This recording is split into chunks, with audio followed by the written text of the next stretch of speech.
Alrighty guys, another week, and that means another round of raid-ups over here on the JP side of things for our whole Grand Servant campaign that we have. And we actually have some more details on how the Grand Servant thing is going to be working out. It looks like they're only going to be bringing like one class at a time that you can awaken one of your servants to Grand. I'll probably make another video talking about that and breaking it down, which might be a little bit annoying depending on if they're doing it the way we think they're doing it, where it's like, well, unless you have a Grand Saber, you can't have an Archer, which means you can't have a Lancer. Kind of annoying, but hopefully they won't do something like that, right? They wouldn't do anything to purposefully annoy the player base, right? But not here what we're talking about. We're talking about the raid-ups that are coming over here for Caster Part 2, and these banners are absolutely monstrous, right? If you are on the global side of things and you've been watching me talk about these raid-ups as they come up, you might have just seen like, oh, well, that's a pretty solid banner, or, oh, well, that's when Jalta comes back around, you know, I really like that character, or, hey, I'm looking forward to Berserkers because then I can get a chance to get Arjuna Alter, get Lohai, get Morgan, some of these real nice characters.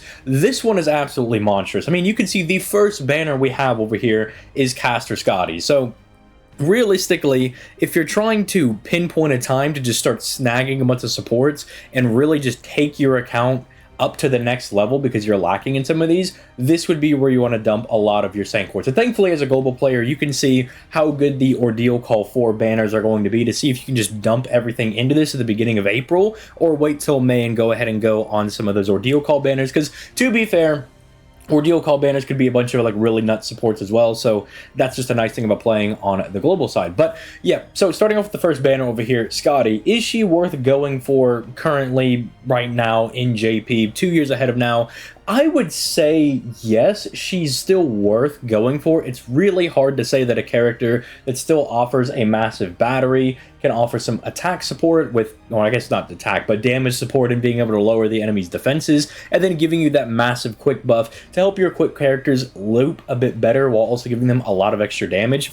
It's hard to say that's not going to be a good character. The only reason I kind of hesitate is that you are fine if you have Ruler Skadi. Ruler Skadi is more so helping you with the looping aspect with the 65% quick buff, but there is something to be said about the double Ruler Skadi plus Caster Skadi setup where you can take some of your quick servants that don't loop as well and actually get them across the finish line, because that additional 50% quick buff does help them loop to a much higher level. So I would say that she is worth rolling for, but not a must summon. You know, you got to get her in your account. You can definitely prioritize some of the other casters that we have on raid up over here. So kind of take it like that. If you have everybody else, it might be worth getting her, but if you don't have all the other casters, then you're probably going to skip out on Castoria over here. Miyu comes out as well. Miyu's a bit of like an interesting character, kind of into boss battles and stuff, being able to like keep yourself around and, you know, heal, live, good stuff like that. But realistically, we all know that you're summoning on this banner for Skadi, and, you know, Miyu's kind of like a nice additional bonus if you do like her gameplay style. We have Murasaki over here. Unfortunately, a lot of these DPS guys that are coming back around are not really going to be summon targets for most people unless you specifically like them. Unless you love the boy Raida, then you're not going to be going for Murasaki over here. Even though my man is making some absolute humdinger servants over here, it's going to be hard to compete with all of the like most insane support type servants all being on banners at the exact same time. But if you want to use her, she's not bad. I think she has some really good utility going into multi-core setups. Being able to gift other party members the demonic power mod, it can actually be very helpful if you need that extra little bit of damage, and she can also take care of some waves on her own, being an AoE arts caster. Having Corde caster over on her banner as well, I think is pretty neat. Corde caster's whole thing is basically if the enemy is skill sealed, she gets a power mod on them, which is kind of an interesting way to get a power mod on enemies. Like, she's not a bad single target DPS caster if you need that. But again, don't want to spend too much time on it because we've got like absolute war criminals on these other banners. Like, unless you really, again, like Murasaki, you're probably not going to be prioritizing summoning on her banner.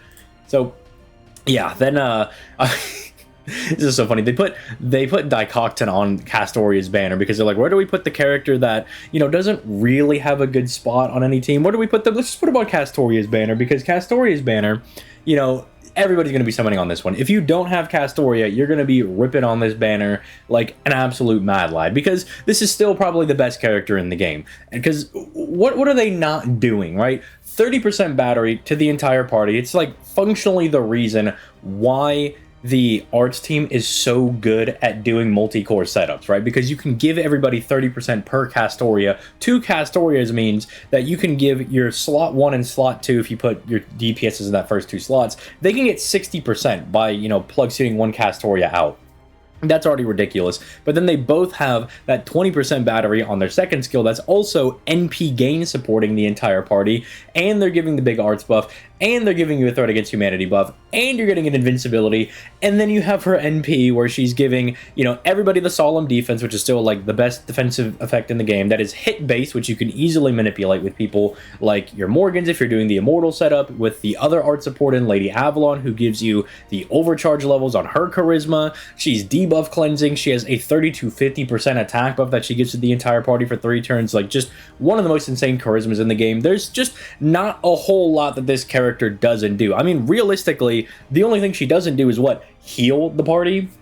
Once you take damage in a double Castoria setup, you kind of have to just suck it up and take that damage, right? You're not really healing at all, but realistically, you also should just never really be getting hit with all the invulns and the solemn defenses flying around, and you're doing enough damage that the boss is probably going to become paced before it realistically becomes a problem. I mean, if you do not have Castoria, it is still mission critical to acquire this character, not only so you can make your arts characters the best they can possibly be and be doing all the looping, but if you're interested in doing multi-core setups because maybe your account doesn't have these like NP3 to NP5 monsters on it, then Castoria is going to be an absolute godsend for that. Because as someone who does not have Koyanskaya, does not have Oberon, or just NP5 characters out of every orifice over here on JP, Castoria has saved my bacon more times than I can count on a lot of the 90++ nodes and being able to do multi-core setups. So absolutely must acquire this character. I will say, if you're looking at positives for who's on the banner, Giles is technically a story locked, 3-star, right? So if you don't have your copies of Giles, this is also a great chance to go ahead and get him to NP5 if collecting is something you care about. I mean, sure, why not? Thank you. Thank you, Tucson. Much appreciated. Miss Crane. Miss Crane, I think, is a very interesting and fun character to use. I think, unfortunately, she's kind of left hung out to dry because of Summer Chloe, more so because they kind of do the same thing. But Miss Crane has more team cost. I found that kind of tends to be an issue for her as a 5-star character. I think she's good, but one of the things that would help her out a lot is if they increased what our party cost would be, because you're bringing another 5-star character to try to like cycle your dudes around, and presumably you want to start cycling around other supports and stuff, or other DPSs, depending on what the need arises for what you're trying to do. And that does really hurt her out a lot. And Summer Chloe, even though she's still a 4-star, kind of is effectively going to be doing the same thing, in shifting around your supports, getting maybe like additional battery and damage buffs. That's kind of the whole point of getting an extra plug suit. But she costs a little bit less as a 4-star. So while I do think she's really good, I don't even think it's like that big brain to use. When she came out, people were like, oh, you got to be smart to use this character. But FGO is such a fundamentally simple game that I really don't think it's all that difficult. I mean, it's like, you just put her in the right slot. Like, once you figure out how to do that once, I feel like you're going to be fine from then on out. Like, once you do it one time, you're fine. But again, unfortunately, more of a situational support, I would say, where they're nice to have in your Chaldea, and it's really fun whenever you do get to use them. But are you going to go for the support that is situationally going to be good, or someone that you're going to bring out, maybe every once in a 100 run scenario? Or are you going to go someone on Castoria who you're going to bring to literally every stage in the game? Now, I will say Summer Wu on her banner is rather interesting, kind of being a pseudo support / wave clear, if that's the thing you're kind of looking for. I think she's pretty fun. I like using her, but just because a character is fun isn't enough for me to be like, yeah, summon this character off of vibes and fun. You guys want to know what characters are worth summoning for, what is going to be the most bang for your buck, and unfortunately this banner is not going to be that.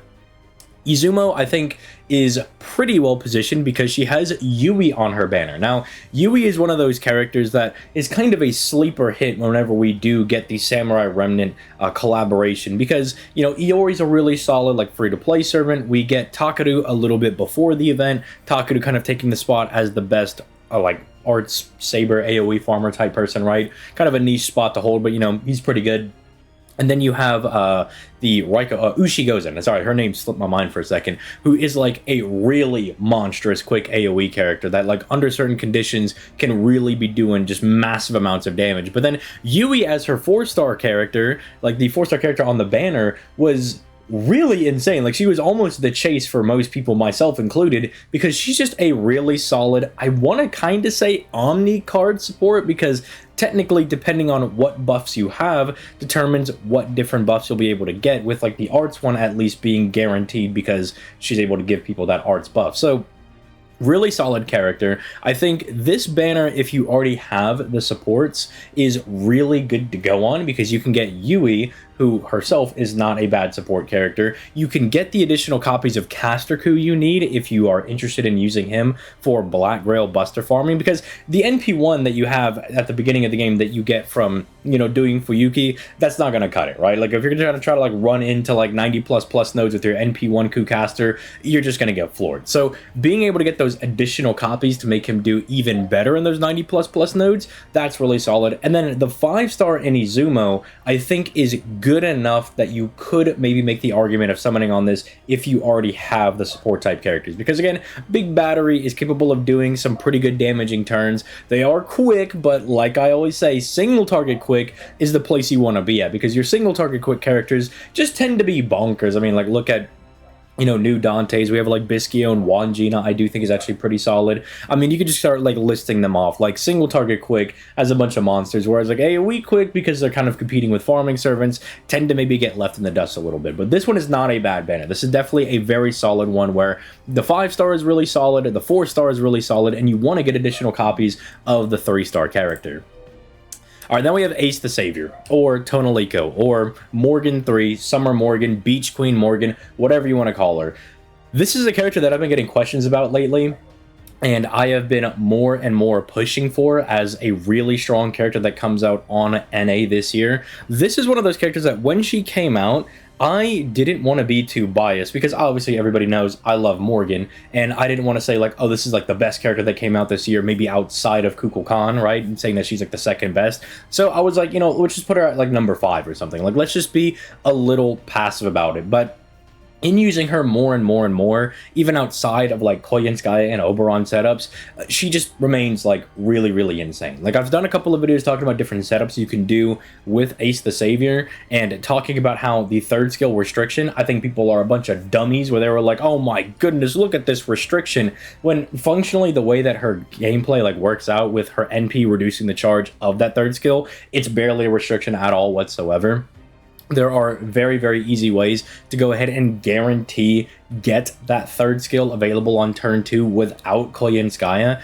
You can even just do stuff like NP overcharge. Like you can use things like Demonic Bodhisattva if you wanted to, or like right now, or the last event, they had an NP overcharge CE that was in the event, like banner or whatever, right, that you could pick up for free. And so I tweeted out, I was like, oh, another event where like Tonaliko is going to be able to just butt blast everything into oblivion. I mean, what's not to say about this character? They are just doing so much. They have 100% battery functionally between their 1st and 3rd skill. The 1st skill giving you a 50% battery, giving everybody NP every single turn. She gives you like a scaling attack buff, which is really, really nice, especially if you do have Koyenskaya, because Koyenskaya causes you to lose some HP, which causes some of those thresholds to get hit, so you get additional attack buffs. But then it really is like the 3rd skill, like 50% battery to the entire party. The big NP damage buff and the guts is not only good going into like challenge quests, but then again, you're also getting massive amounts of damage.